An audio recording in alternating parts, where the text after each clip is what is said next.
Oh, he's got a Capitals hat on. What a traitor. Look at that. Oh, man. In Montreal with a Capitals hat on. Okay, so what sports teams do you guys support? Saints. Saints. Of course, Saints. Hornets. Yeah. That's it? I like, for hockey, I like the Dallas Stars. I was a Minnesota Patriots. North Stars fan. And then when they moved to Dallas, Yeah, I he's a was traitor in into football. a Dallas Stars. Patriots. Yeah, I was a Patriots fan, so they hated on me for that.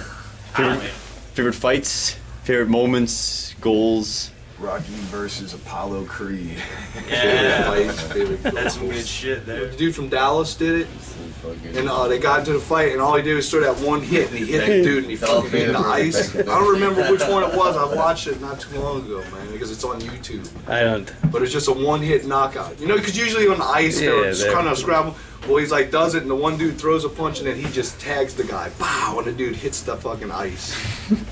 all the time that Ty Domi got in the penalty box in Philadelphia, and the fan was messing with him, and he fell into the penalty. The glass fell in, and the dude fell into the penalty box, and Ty Domi just beat the shit out of him. That shit's awesome. Thumbs up on that. Fighting at Soilent Green shows. Not in Canada. It happened at in Wichita, Kansas. We're playing, and you know, a little mixture of the hardcore kung fu thing broke out, and then you know, the other kids that wanted to do the circle pig, and then there was a fight ensued, and it went out the door a couple of times actually. Yeah, well now they got the hardcore kids that do one thing, and then the metal dudes that do something different. They all get in there at one time, and it's just gonna. I mean, you know what's next.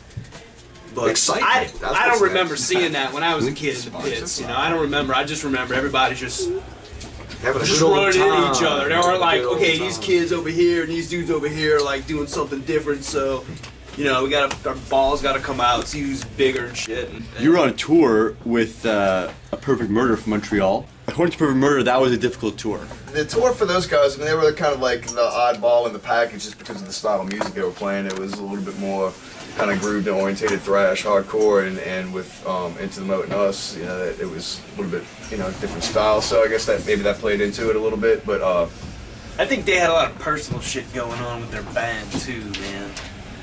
Yeah, I mean, a lot of bands. All bands have personal stuff going on at certain times, and there's always. I felt a lot of tension. There's always a tour that is good for you and it isn't good for you. You know, every band deals with it. You know, and there's some shows where you'll do good, and there's some shows where you don't do good. You know, it depends on the scene. Yeah, every scene is touring different. with Acacia Strain, and that was a totally different type of scene, crowd, you know.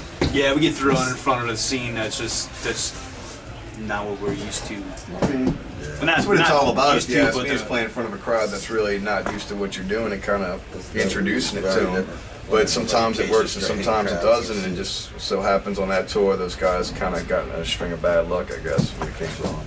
But I mean, touring the U.S. though for a lot. I mean, even a band from the U.S. is hard. You know, I mean, whenever you hear bands from either Canada or Europe coming to the U.S. and they tour, they're like, wow, it's hard. It's hard. It's hard Yeah, because really hard. one, a lot of promoters don't give a shit about the bands. The bands are respected nowhere near as much. You don't get your fucking food. You don't get food. You don't get water. You don't get beer. Yeah. You know, much less any of that. And then you got to fight at the end of the night to get paid, and then they want to take some crazy percentage of merch after they didn't even give you anything that you were supposed to get. So after you tour, like, you know, tour in Canada, in every show, and we getting like, you know, water, beer, all that stuff, you know, and things like that.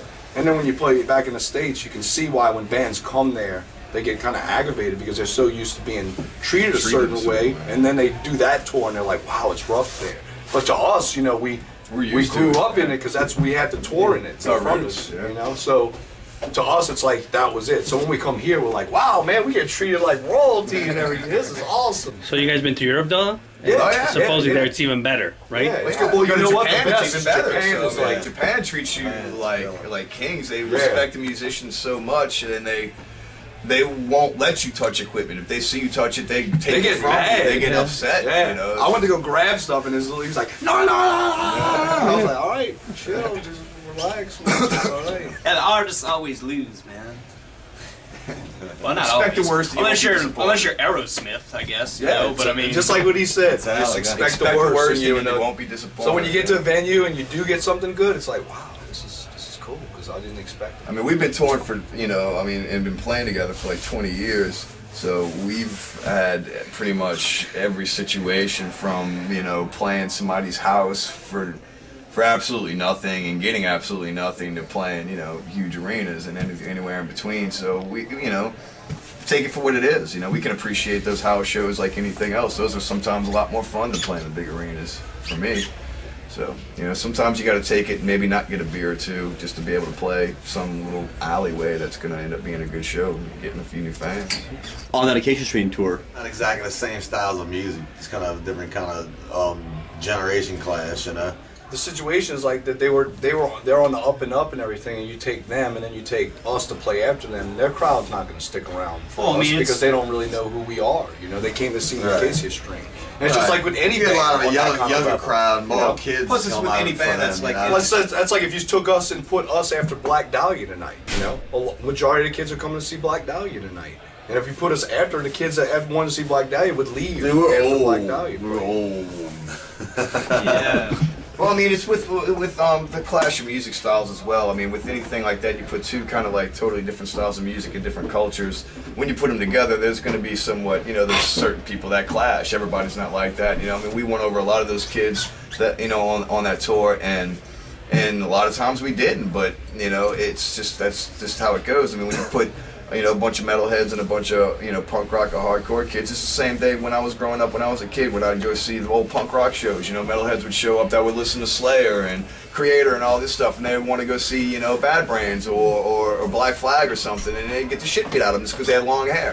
I mean, it's been happening for years, so it's nothing new. It's just on a different scale, I guess. Or like you said, you've been around for a long time and you're kind of used to that, and it's always a struggle. Yeah. It's always going to be Yeah. working. Oh, we are Yeah, the kings it's- of having to struggle and climb over. Yeah, I mean we've had a lot of obstacles in our path, and not beyond just a metal kid flipping the bird at us and booing us. It's gone way beyond that. So to us, At least that's your like problems, nothing. right? Yeah. To us, It it's is, just man. like It's all a whatever. popularity contest. first vocalist, of course, passed away during the hurricane. How has New Orleans, been since? So I mean, granted, there was a lot of the city was pretty much completely destroyed. So it's going to take a while for it to be built up 100%, but it's definitely getting back. And and they just seem to be concentrating on a lot more of the touristy areas and stuff like that, where the city can kind of rebuild itself, and a lot of the kind of poor residential areas are still kind of laying in desolation right now.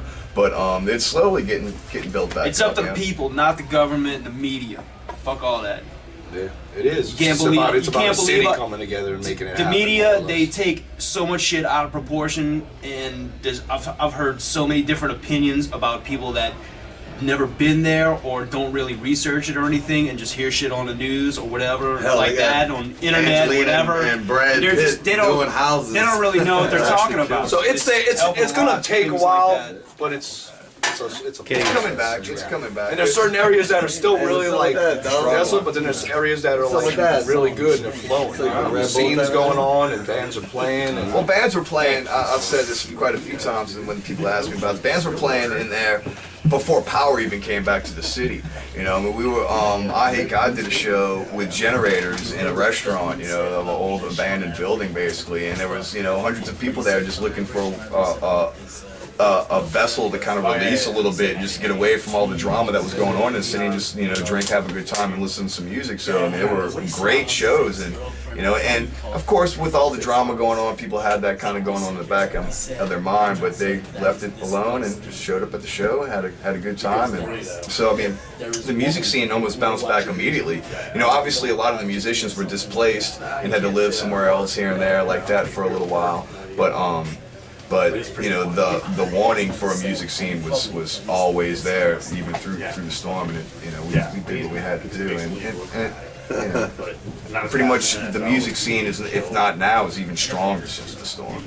So I mean, a lot of the bands have bonded back, and the ones that are there. That's kind of cool the way that you talked about playing house shows, and you get to that situation when you're kind of forced to do it because there's no other way around it.